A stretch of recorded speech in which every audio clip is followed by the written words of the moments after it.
The letter arrived on a crisp autumn morning in 1876, its edges frayed and weathered from the journey across half the frontier. Beatrice Faulkner's trembling fingers broke the seal, her heart already knowing what the words would confirm. Her husband of 3 years had perished in a mining accident in Colorado. The official letter from the mining company was cold, impersonal, offering condolences and a small sum that couldn't begin to fill the void left in her life. Beatrice stood on the porch of her modest homestead near the town of Willow Creek, Wyoming Territory, the wind whipping her chestnut hair free from its pins as tears blurred her vision. At 26, she had become another frontier widow, left to manage a struggling farm and a life suddenly empty of promise. "James," she whispered to the vast emptiness of the prairie stretching before her, "you promised you'd come home." That night, Beatrice sat by lamplight at her kitchen table, staring at James's last letter, dated nearly 6 months ago. His promises to write weekly had dwindled to monthly, then ceased altogether 3 months before the company's notification arrived. The silence had been her first harbinger of grief. The farm wouldn't sustain itself, she knew that much. The small vegetable garden and few chickens had been sufficient when it was just supplementing James's mining income. Now, with winter approaching and supplies dwindling, Beatrice faced the harsh reality of frontier life for a woman alone. Mourning brought no relief to her sorrow, but it did bring Margaret Jenkins, her nearest neighbor from 2 miles down the rutted dirt road. "You can't stay here alone, Bea," Margaret said, her weathered face creased with concern as she placed a basket of fresh bread and preserves on the table. "My Henry says you ought to sell and move back east to your family." Beatrice shook her head. "There's nothing back in Pennsylvania, Margaret. My parents are gone, and my sister has 6 children in a 2-room house. This land is all I have left of James and our dreams." Margaret's expression softened. "Then you'll need help, especially with winter coming. The general store in town is looking for someone to help with inventory and accounts. Henry heard Mr. Peterson talking about it yesterday." The thought of leaving her sanctuary of grief was almost unbearable, but Beatrice knew Margaret was right. Survival required action, not mourning. 2 days later, Beatrice hitched her aging mare to the wagon and made the 8-mile journey into Willow Creek. The small frontier town consisted of one main street with wooden boardwalks lining both sides, connecting the various establishments: general store, hotel, saloon, blacksmith, sheriff's office, and a small church at the far end. Mr. Peterson, a balding man with spectacles perched on his nose, looked up as the bell above the door announced her arrival. His eyes registered recognition, then sympathy. "Mrs. Faulkner, I was deeply sorry to hear about James," he said, setting aside the ledger he'd been reviewing. "Thank you, Mr. Peterson," Beatrice replied, forcing strength into her voice. "I understand you might be looking for help in the store." He nodded, gesturing to the stacks of merchandise around them. "Indeed. Fall shipments have arrived, and I'm behind on everything. My eyes aren't what they used to be for keeping the books either." He hesitated. "It isn't much pay, I'm afraid." "I don't require much, just enough to keep the farm through winter." They agreed on wages and hours. She would come in 3 days a week, handling inventory, accounts, and assisting customers when needed. It wasn't the life she had envisioned when she and James had headed west with dreams of prosperity, but it would keep her fed and the property taxes paid. As Beatrice left the store, the late September sun warmed her face.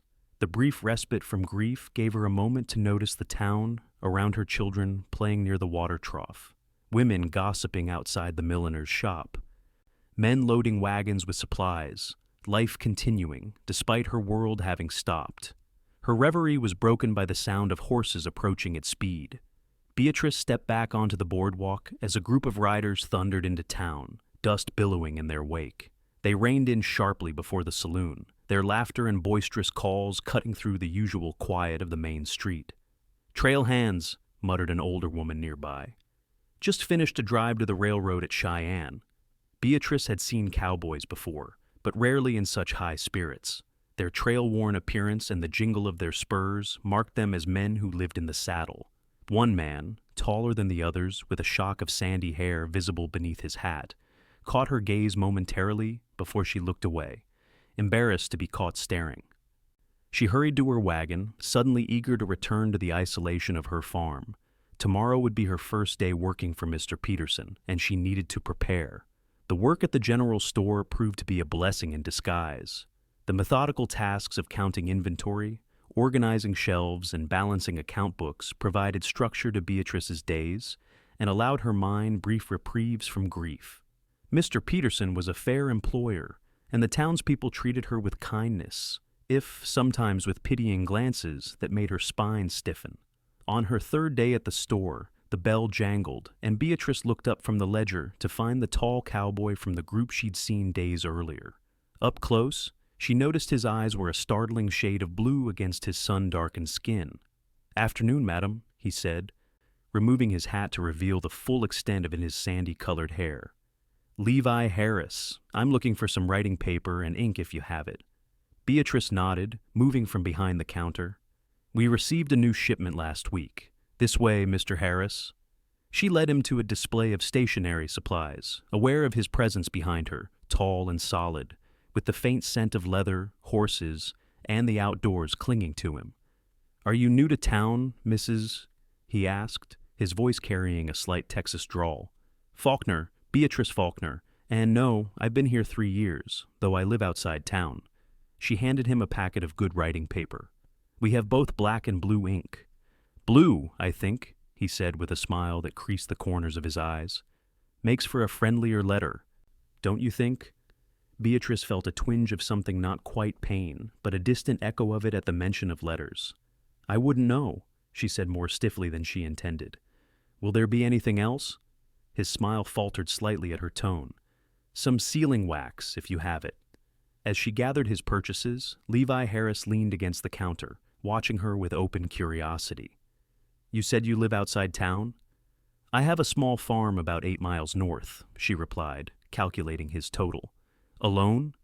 When she looked up sharply, he added, "Pardon my forwardness, madam. It's just unusual for a young woman to be managing a farm by herself out here." Beatrice straightened her shoulders. "My husband died in a mining accident in Colorado earlier this year. I'm managing as best I can." Compassion flickered across his features. "I'm truly sorry for your loss, Mrs. Faulkner." The genuine sympathy in his voice made the ever-present knot of grief in her chest tighten. "That will be 75 cents for everything," she said, changing the subject. He paid, then hesitated before putting on his hat. "My crew is staying on at the Circle T Ranch through winter. Boss took on some extra hands to help rebuild after that big storm last spring took down half his buildings. If you need any heavy work done at your place, I'd be happy to ride out and help." The offer caught her off guard. "That's kind, but unnecessary. I can manage." Levi Harris nodded, seeming to understand her need for independence. "Of course, but the offer stands, Mrs. Faulkner." He settled his hat back on his head and tipped the brim to her. "Good day to you." After he left, Beatrice found herself staring at the door, an unsettled feeling in her chest. It had been months since she'd had a real conversation with anyone, besides Margaret or Mr. Peterson, and longer still since she'd noticed the color of a man's eyes. The thought brought a flush of guilt that stayed with her the rest of the afternoon. October brought colder winds and the first frost that limned the grass and fence posts with silver each morning. Beatrice fell into a routine of work at the store, tending her small farm, and trying to prepare for the winter ahead. The firewood stack was woefully inadequate, and the barn roof had developed a leak that she lacked the skills to properly repair. Pride had kept her from accepting help. But practicality was becoming a more insistent voice in her mind. When Margaret and Henry Jenkins came by with a load of firewood they had extra, Beatrice accepted with gratitude rather than protest. "You're looking thin," Margaret commented as they shared tea afterward. "Are you eating properly?" Beatrice offered a wan smile. "The store keeps me busy, and sometimes I'm too tired to cook properly when I get home." Margaret frowned. "That won't do, especially with winter coming. I'll bring some stew next time I come."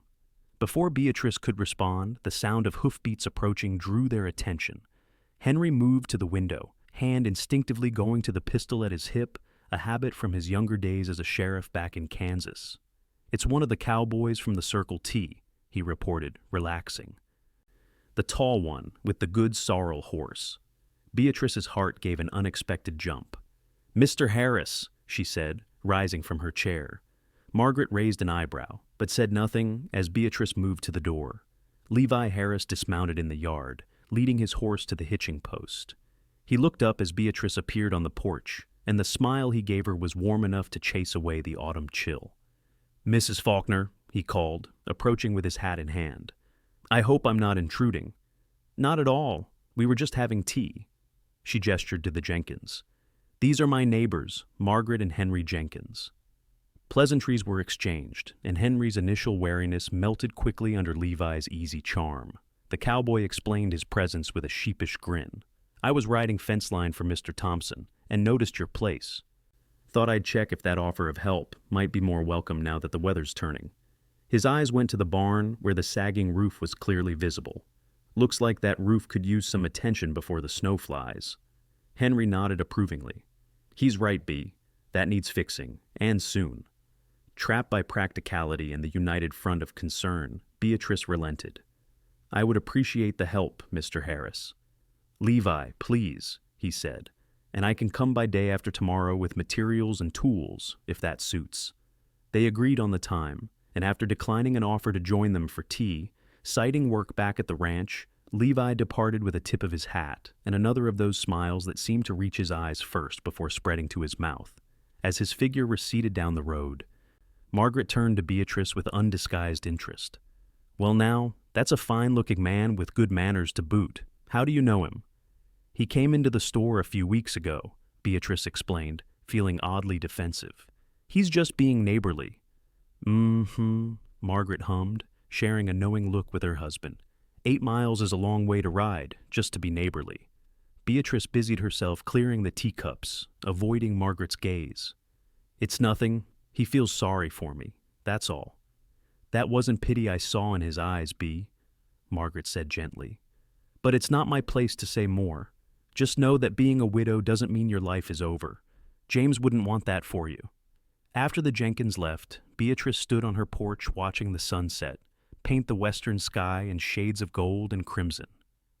Margaret's words echoed in her mind, tangling with her grief and the unexpected spark of awareness she'd felt when Levi Harris smiled at her. "It's too soon," she whispered to the gathering dusk. "Far too soon." But a small voice inside her wondered if time measured in months was what mattered, or if it was the quality of the days that truly counted. True to his word, Levi arrived at Beatrice's farm 2 days later, his sorrel horse pulling a small wagon loaded with lumber, tools, and supplies. He wore sturdy work clothes rather than his usual cowboy attire, though his hat and boots remained. "Morning, Mrs. Faulkner," he called, hopping down from the wagon. "Perfect day for roof work." Beatrice, who had been in the chicken coop collecting eggs, emerged with her basket. "Good morning. I've made coffee if you'd like some before you start." They sat on the porch steps, a respectful distance between them, sipping coffee from tin cups while Levi explained his plan for the roof repairs. His knowledge was evident, and Beatrice found herself relaxing in his presence.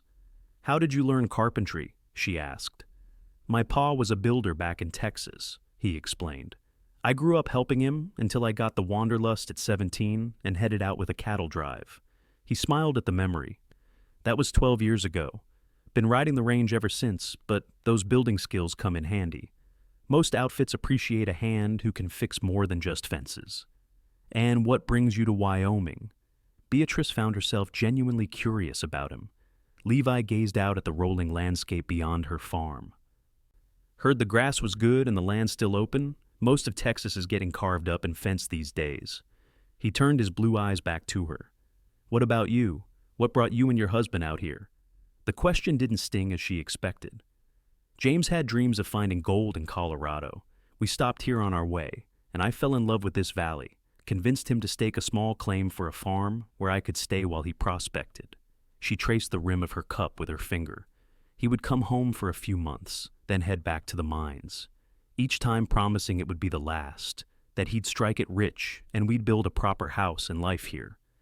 "And then the letters stopped coming," Levi said softly, understanding in his voice. Beatrice nodded, surprised to find tears weren't threatening at the memory. 3 months of silence before the company sent word he'd died in a cave-in. She looked up at him. "How did you know about the letters?" Most miners and cowboys promise to write home regular, he said. It's the intention that counts, I suppose, but the trail has a way of making such promises hard to keep. Did you make such promises? She asked before she could think better of it. A shadow crossed his face. Once, to my mother when I left home. Told her I'd write every month without fail. He sighed. First year, I did pretty well. Then the months between letters stretched longer. By the time word reached me that she'd passed, it had been nearly 6 months since I'd written. The shared understanding of regret created a moment of connection between them, a recognition of the fragility of promises and the unpredictability of life. Levi broke the silence, setting down his empty cup. Best get to that roof before the day gets away from us. Beatrice watched as he worked throughout the morning, methodically removing damaged shingles and replacing rotted boards. His movements were sure and efficient, evidence of his claimed skills. By midday, when she called him down for the lunch she'd prepared, half the roof was already repaired. This is mighty fine stew, Mrs. Faulkner, he said appreciatively, accepting a second helping at her insistence. Beatrice, she said suddenly, if I'm to call you Levi, you should use my given name. His smile brightened his whole face. Beatrice it is, then. The afternoon passed with Levi working and Beatrice alternating between household chores and bringing him water or nails when needed. By late afternoon, the roof was completely repaired, looking better than it had since James first built the barn. That should hold through winter and beyond, Levi said, packing his tools back into the wagon. I don't know how to thank you, Beatrice said. Please, let me pay you something for the materials at least. Levi shook his head. Mr. Thompson provided the lumber, said it was extra from the bunkhouse repairs, and my time is my own to give. He hesitated. Though I would appreciate it if you'd allow me to come back and check on you from time to time. With winter coming, it's good to know your neighbors are safe.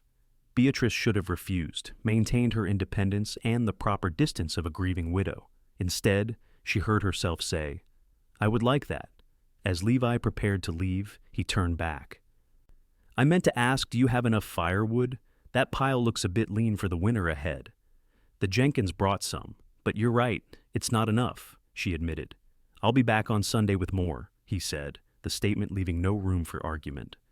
There's a stand of dead cottonwoods on the ranch property that Mr. Thompson said needed clearing anyway.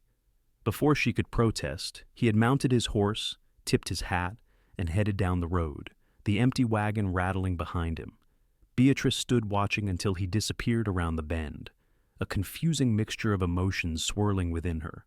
Chief among them was a feeling she hadn't experienced in many months, anticipation. Sunday arrived with a pale sun breaking through clouds that promised snow before long. Beatrice found herself paying extra attention to her appearance that morning, pinning her hair more carefully than usual and selecting her blue dress that brought out the color of her eyes, a detail James had always commented on. The thought of James brought less pain than it once had, though guilt quickly followed this realization. Was it disloyal to look forward to another man's company so soon after becoming a widow? 7 months seemed both an eternity and no time at all. Her reflections were interrupted by the now familiar sound of Levi's wagon approaching. She stepped onto the porch as he pulled into the yard, the wagon piled high with split firewood. Looks like I'm just in time, he called, pointing to the darkening clouds on the horizon. First real snow's coming before nightfall. I'd wager. They worked together to stack the wood along the side of the house where it would be protected from the worst of the weather, but easily accessible. Levi insisted on creating a smaller stack directly beside the back door, for those days when the drifts are too high to wade through. His thoughtfulness touched her. It was the kind of detail James, for all his dreams and promises, had often overlooked in the practicalities of daily life. As they finished, the first snowflakes began to fall, large, lazy crystals that drifted down from a steel-gray sky. You should start back, Beatrice said, concern in her voice.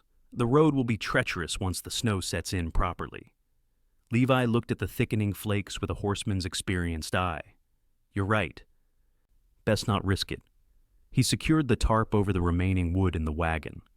Would it be improper to ask if I might call on you next Sunday? Properly, I mean. Not just to bring wood or fix things. The question caught Beatrice off guard, though perhaps it shouldn't have.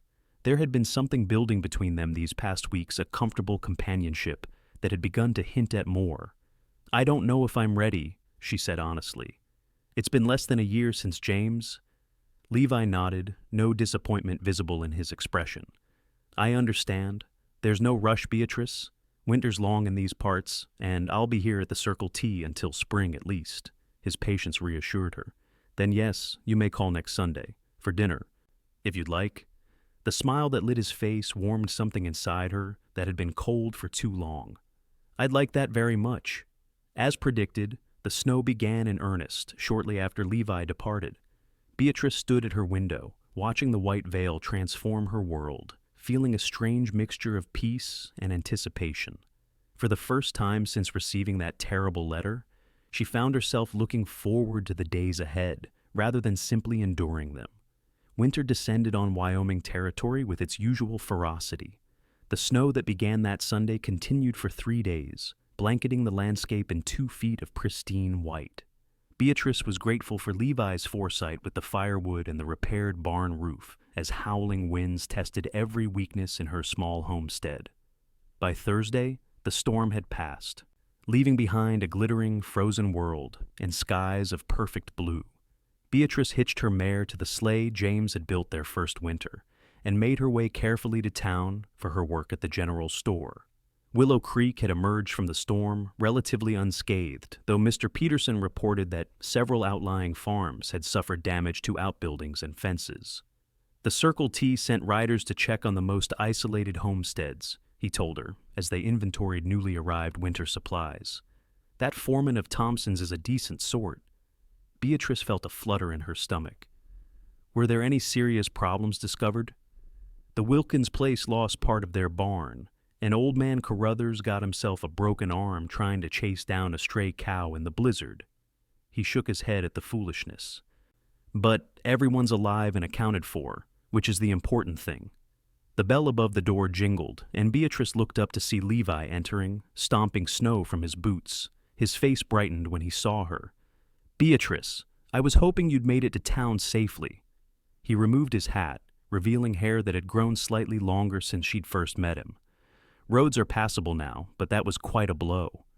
"I'm fine," she assured him, aware of Mr. Peterson's interested gaze darting between them. "The farm weathered the storm well, thanks to your repairs." Levi nodded, clearly pleased. "Glad to hear it." He turned to Peterson. "I need some supplies for the ranch, Mr. Peterson. Got a list here from the cook." As Beatrice helped gather the items on the list, she was conscious of Levi's presence in a way that made her both nervous and oddly exhilarated. Their fingers brushed as she handed him a sack of coffee beans, and the brief contact sent a current of awareness through her that she hadn't felt in a very long time. "Are we still on for Sunday?" he asked quietly as Mr. Peterson tallied the bill in the back. "Yes," she replied, surprising herself with how certain she felt. "Around noon? I'll be there." His blue eyes held hers for a moment longer than necessary, and Beatrice felt color rising to her cheeks. Mr. Peterson's return interrupted the moment, but the older man's knowing smile suggested he hadn't missed the exchange. After Levi departed with his supplies, Peterson turned to Beatrice with raised eyebrows. "Levi Harris is a fine man," he said mildly.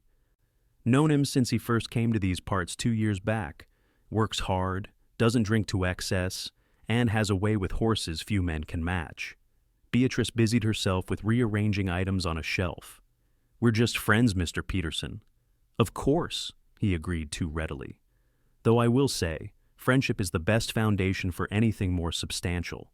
He patted her shoulder gently. "And James would want you to be happy, my dear." It was the second time someone had told her what James would want, and Beatrice wondered if they might be right. The James she had loved had been full of life and dreams. Would he really want her to live the rest of her days in lonely devotion to his memory? Sunday arrived bright and cold. Beatrice had spent Saturday baking bread and preparing a venison stew with some of the meat Henry Jenkins had brought from his recent hunting trip. Her home was spotless, with fresh curtains she'd sewn during the long evenings and pine cones in the fireplace that filled the house with their resinous scent as they burned. She had just removed an apple pie from the oven when she heard Levi's arrival.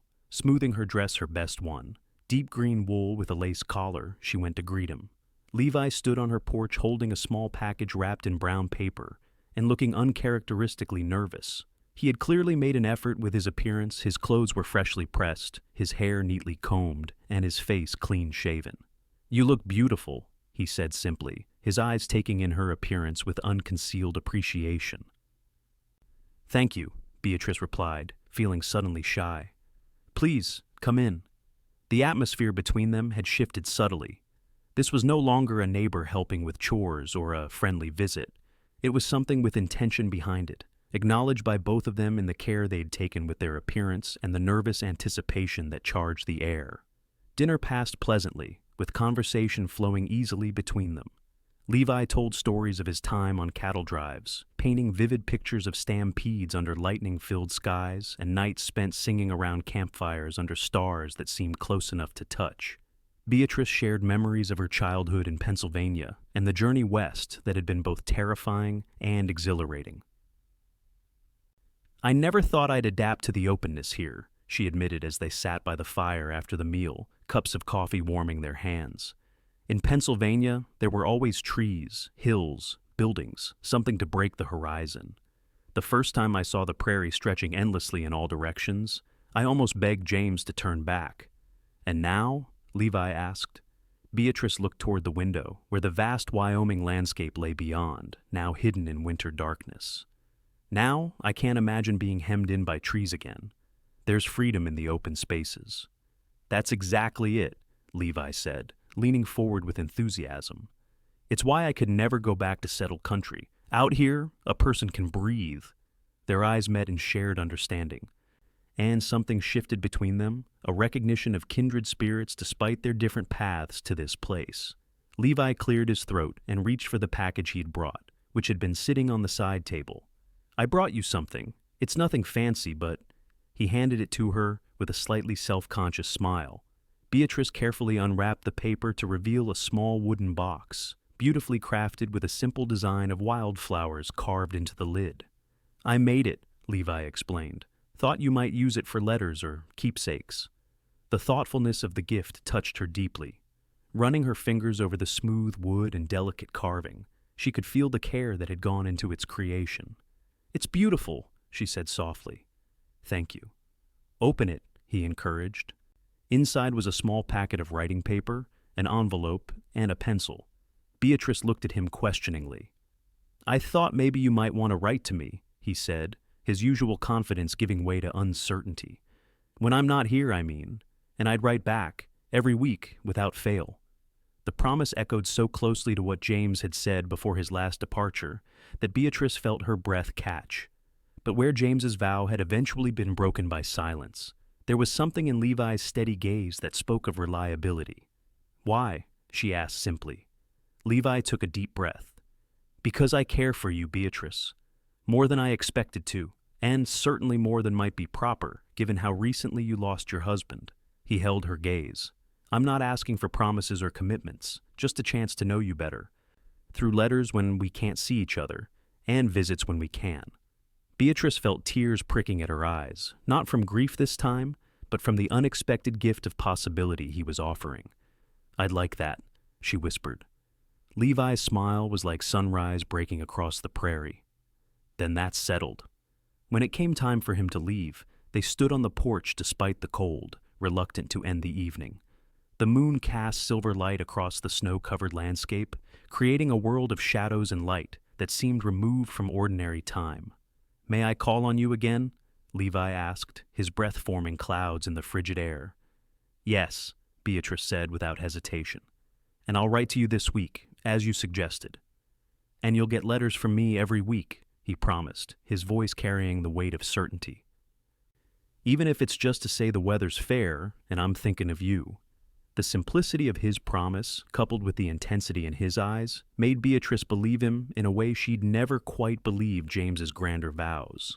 This man standing before her dealt in attainable truths, not golden dreams. As he prepared to mount his horse, Levi hesitated, then turned back to her. "Beatrice," he said softly, "would it be too forward to ask if I might kiss you good night?" The question sent a flush of warmth through her despite the cold. It had been so long since she'd been kissed, since she'd been touched at all with affection. Part of her felt it was too soon, that propriety demanded more time, more distance. But another part, growing stronger by the day, whispered that life was too short and too uncertain to deny oneself human connection. "It wouldn't be too forward," she answered, her voice barely audible above the winter wind. Levi stepped closer, his hands gently coming to rest at her waist. In the moonlight, his eyes were dark and serious as they searched her face, giving her every chance to change her mind. Then, slowly, he lowered his head and pressed his lips to hers. The kiss was gentle, tentative at first, then growing more certain as Beatrice responded. It was different from James's kisses, not better or worse, simply different. Where James had been passionate and impulsive, Levi was controlled and deliberate, his touch conveying a promise of steadiness rather than wild devotion. When they parted, Beatrice felt breathless in a way that had nothing to do with the cold air. Levi's hands remained at her waist for a moment longer, his forehead resting against hers. "Thank you for today," he murmured. "For dinner, for accepting my gift, and for that." "Thank you for asking first," she replied with a small smile. He chuckled softly, then reluctantly stepped back. "I'll see you soon, Beatrice Faulkner." She watched him ride away, the sound of hoofbeats fading into the night, and touched her fingers to her lips, still warm from his kiss. For the first time in many months, the future seemed to hold more than just survival, it held possibility. True to his word, Levi's first letter arrived on Wednesday, delivered by a young ranch hand who'd been sent to town for supplies. The envelope contained 2 pages filled with neat, precise handwriting that told of daily life at the Circle T, a new foal born despite the unseasonable cold, fence repairs in the south pasture, an evening spent teaching the youngest cowhand to play the harmonica. It ended simply, "The days are short now, but spring will come eventually. Until Sunday, I remain yours faithfully, Levi Harris." Beatrice read it 3 times before sitting down to compose her reply. Her first attempt felt stilted and formal. The second rambled too much about mundane details of her day. Finally, on the 3rd try, she found her voice honest, straightforward, neither too intimate nor too distant. She wrote of the books she was reading during the long winter evenings, the new recipes she'd tried for salt, rising bread, the fox tracks she'd discovered circling the chicken coop. She ended with, "I look forward to your next letter, and to Sunday. Sincerely, Beatrice." When the ranch hand returned 2 days later to collect her reply, Beatrice included a small package of the bread she'd mentioned, wrapped carefully in cloth. The gesture felt significant somehow. Sharing food was an ancient form of connection, of saying, "I thought of you when you weren't here." Sunday brought Levi again, this time with a small crate of oranges, a rare and expensive treat in Wyoming winter. "Mr. Thompson ordered them special from California for Christmas," he explained, as Beatrice marveled at the bright fruit. "He let each of us have a few to share." They spent the afternoon talking by the fire, peeling oranges and savoring the burst of summer sunshine they contained. When Levi prepared to leave as dusk approached, their goodnight kiss was less hesitant, more certain a continuation rather than a beginning. And so, the pattern was established. Each week brought Levi's letters, sometimes 1, sometimes 2, always thoughtful and detailed, always ending with some variation of "yours faithfully." Sundays brought Levi himself, weather permitting, though 2 consecutive blizzards in January forced a 3-week gap in his visits that was bridged by longer, more personal letters that Beatrice kept in the wooden box he had made her. February arrived with biting cold and crystalline skies. Beatrice had settled into her routine of working at the general store 3 days a week, maintaining her small farm, and corresponding with Levi.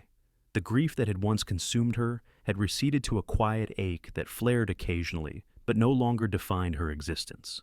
On a particularly bitter Tuesday evening, Beatrice was startled by an urgent knocking at her door.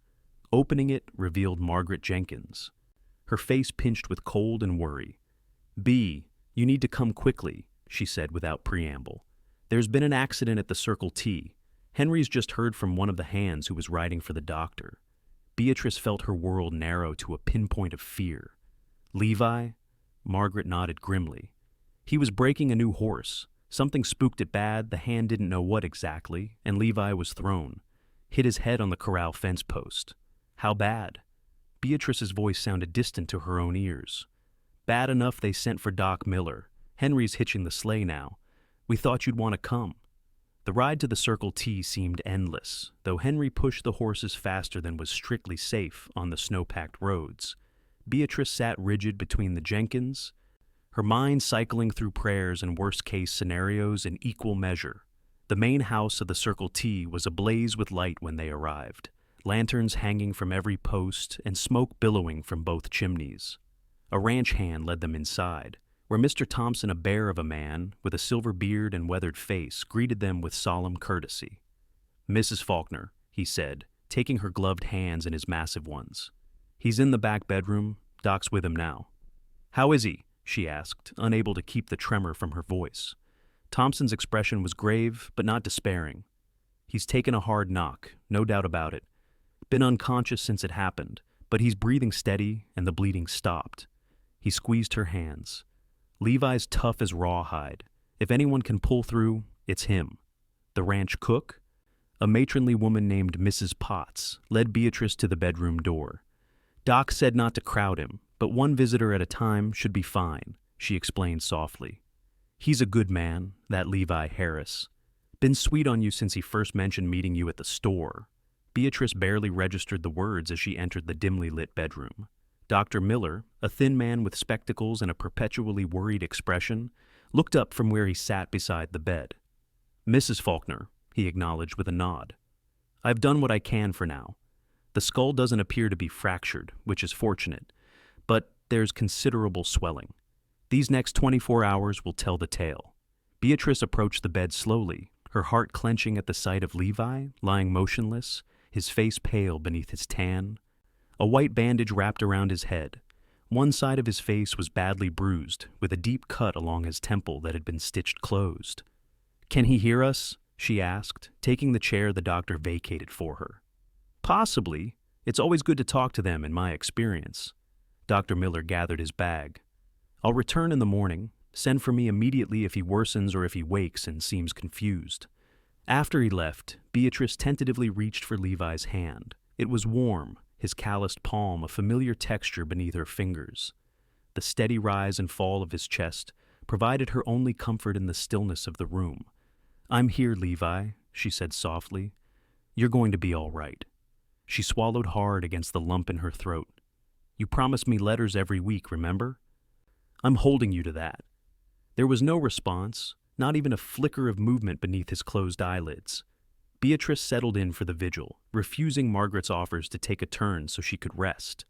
As night deepened, the house grew quiet around her, though she knew Mrs. Potts and Mr. Thompson were still awake, moving occasionally through the house, checking on their patient. Around midnight, Mrs. Potts brought tea and insisted Beatrice eat some bread and cheese. "You'll do him no good if you collapse from hunger," the older woman chided gently. "How did it happen?" Beatrice asked, realizing she still didn't know the details. Mrs. Potts sighed, settling her ample frame in a chair near the door. "He was breaking that new stallion Mr. Thompson bought last month. Beautiful animal, but wilder than sin. Levi's got away with horses, though, and things were going well until a wolf howled somewhere nearby. Horse went crazy, rearing and bucking something fierce. Levi stayed on longer than most men could have, but when he finally lost his seat, he went flying right into that corner post." She shook her head sadly. "Might have broken his neck if he'd hit it straight on. As it was his temple took the blow." Beatrice shuddered at how easily the accident could have been fatal.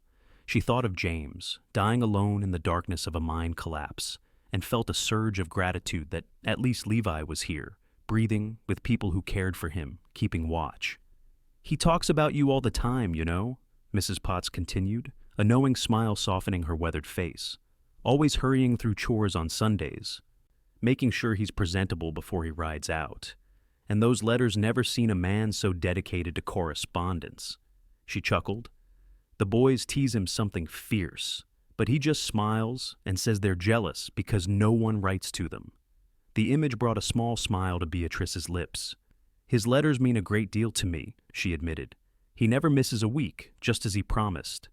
"That's Levi for you, man of his word to a fault." Mrs. Potts rose with a groan, her joints protesting the late hour. "Try to get some rest, Mrs. Faulkner. Chair by the bed pulls out into a cot if you want it." Left alone with Levi again, Beatrice continued her quiet vigil. As exhaustion began to overtake her, she laid her head on the edge of the bed, still holding his hand, and slipped into a fitful sleep. She woke to the sensation of fingers weakly squeezing her own. Jerking upright, she found Levi's eyes open, watching her with confusion and pain. "Beatrice?" His voice was rough, barely audible. "Levi! Thank God!" She leaned closer, relief flooding through her. "Don't try to move. You've had an accident." "My head." He winced, his free hand moving toward the bandage. "You hit it on a fence post when you were thrown from a horse," she explained gently, stopping his hand. "The doctor has been here. You're at the main house." Recognition dawned in his eyes. "The stallion. I remember." His gaze sharpened as he looked at her more closely. "You've been here all night?"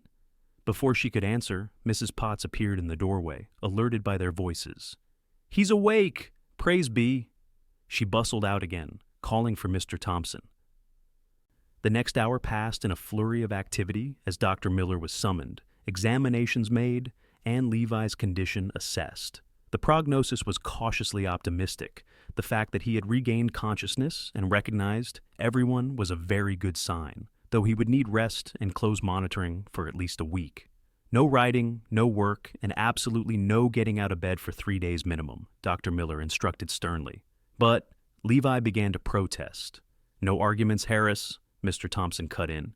"You're lucky to be alive. You'll follow the doc's orders, or I'll have the boys tie you to the bed." Properly chastened, Levi nodded carefully, wincing at the movement. When the room had cleared except for Beatrice, he reached for her hand again. "I'm sorry to frighten you," he said softly. "I'm just grateful you're all right." She squeezed his fingers. "When Margaret came with the news, I thought—" She couldn't finish the sentence. Understanding darkened his eyes. "You thought you'd lost someone else." Beatrice nodded, tears threatening. "I realized something on the ride here, Levi. I realized how much you've come to mean to me." A smile touched his lips, despite the pain he was clearly in. "Enough to forgive me if I miss writing this week's letter?" The tension broke as she laughed through her tears. "Just this once." As predicted, Levi's recovery took time. Beatrice returned to her farm, but visited the Circle T daily, bringing books to read aloud when Levi's headaches prevented him from reading himself, and home-cooked meals that Mrs. Potts grudgingly admitted were passable for a Pennsylvania girl. By the end of February, Levi was well enough to return to light duties, though Dr. Miller still prohibited him from breaking horses. Possibly forever, the doctor had added, only half joking. Their relationship had deepened during his convalescence. The shared crisis had stripped away pretenses and accelerated the growing bond between them. When Levi was finally cleared to ride again in early March, his first journey was to Beatrice's farm. She was in the garden, turning over the soil in preparation for spring planting when he arrived. The sight of him on horseback, still slightly thinner than before the accident but otherwise whole and strong, filled her with a joy she didn't try to hide. "Dr. Miller finally relented?" she asked, setting aside her spade and removing her gardening gloves. Levi dismounted carefully, moving with less of his usual fluid grace, but with determination. "Said I could ride if I promised to stay at a walk and avoid any unbroken horses for at least another month." They stood looking at each other for a moment, both aware that this visit was different from those before the accident. Something had changed between them, a threshold crossed during those long nights of worry and gradual recovery. "I have something I need to say," Levi said, his expression serious as he took her hands in his. "These past months have been the happiest I've known in years, Beatrice. Getting to know you through our visits and letters has shown me what I want for my future." Beatrice's heart began to beat faster as she recognized the direction of his words. "I know it might still seem too soon after James," he continued, "and I'll understand if you need more time, but I want you to know that I love you, and when you're ready, if you're ever ready, I want to build a life with you." The declaration, spoken plainly in Levi's straightforward manner, touched Beatrice deeply. There was no grand romantic gesture, no flowery speech, just honest emotion, and the steadiness she had come to rely on. "Is this a proposal?" she asked softly. "It's a promise," he replied. "A promise that whenever you decide the time is right, my feelings won't have changed. And until then, I'll keep writing those letters every week, just as I said I would." Beatrice looked into his earnest blue eyes and saw the future she wanted, not the one she had imagined with James, filled with grand adventures and sudden fortune, but something more sustainable, a partnership built on mutual respect, shared values, and the kind of love that grew stronger through ordinary days rather than dramatic declarations. "I don't need more time," she said, surprising herself with the certainty she felt. "These months have shown me who you are, Levi, in your actions, your words, and yes, your faithful letters." She smiled, blinking back tears. "I love you too." The joy that transformed his face was worth any lingering doubts she might have harbored. He pulled her close, his kiss conveying everything words couldn't relieve, happiness, and the promise of a future together. When they finally parted, Levi rested his forehead against hers. "I don't have a ring yet," he admitted. "This wasn't exactly planned for today." Beatrice laughed. "I don't need a ring. Just your promise." "You have that," he assured her. "Always." They married in late April, when the prairie was beginning to green and wildflowers dotted the landscape with splashes of color. The ceremony was simple, held in the small church in Willow Creek, with the community they had both come to consider family in attendance. Mr. Thompson surprised them with a wedding gift, the deed to 40 acres of Circle T land that bordered Beatrice's farm, effectively doubling their property. "Been meaning to reduce the size of the operation anyway," he grumbled when they tried to thank him. "Getting too old to manage so much land." No one believed his excuse, but they accepted the gift with gratitude. Levi had already begun drawing plans to expand the house and build a proper stable, his carpentry skills ensuring they could create a home that would serve them for many years to come. As summer approached, Beatrice found herself reflecting on the strange path her life had taken. The devastating letter that had announced James's death had seemed like an ending, the final period on a story cut tragically short. Instead, it had been merely a pause, a breath between chapters.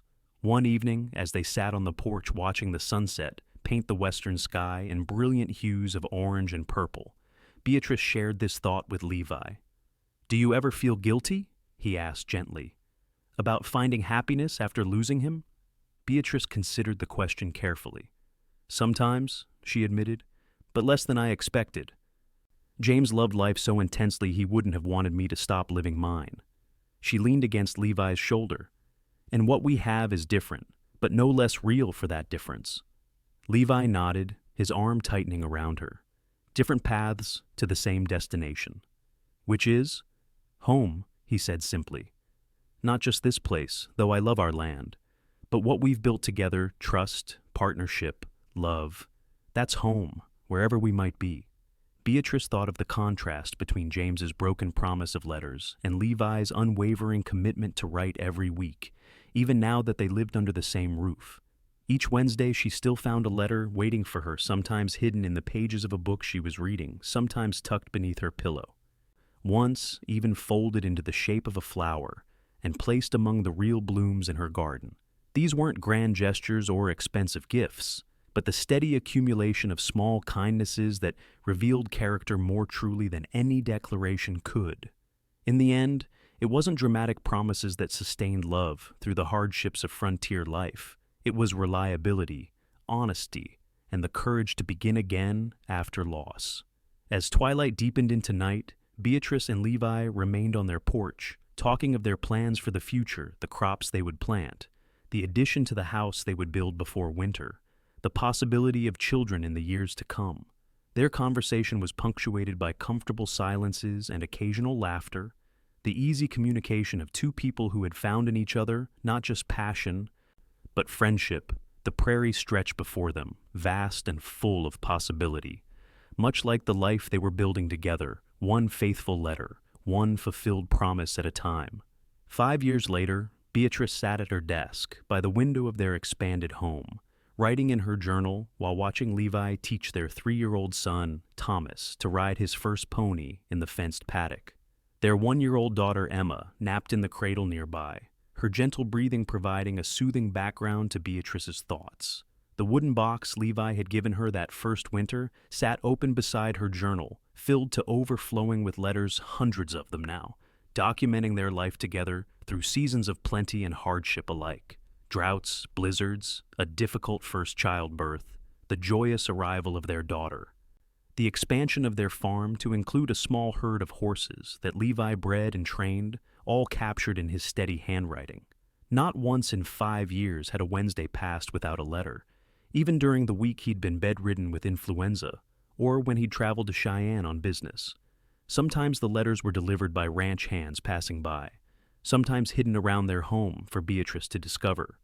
But they always came, reliable as the sunrise. As she watched her husband lift their laughing son onto the gentle pony's back, Beatrice felt a wave of gratitude for the journey that had brought them here, a path that had begun in grief but had led to a joy deeper and more sustaining than she could have imagined in those dark days after receiving news of James's death. Life on the frontier remained challenging. The future always somewhat uncertain, but Beatrice faced it with confidence, knowing that whatever came, they would meet it together with love, determination, and the steady reliability that had become the foundation of their shared life. And every Wednesday without fail, she would receive a letter beginning with "My dearest Beatrice," and ending with "Yours faithfully, Levi, a promise kept." A love proven not in grand declarations or golden dreams, but in the quiet consistency of devotion that endured through all seasons.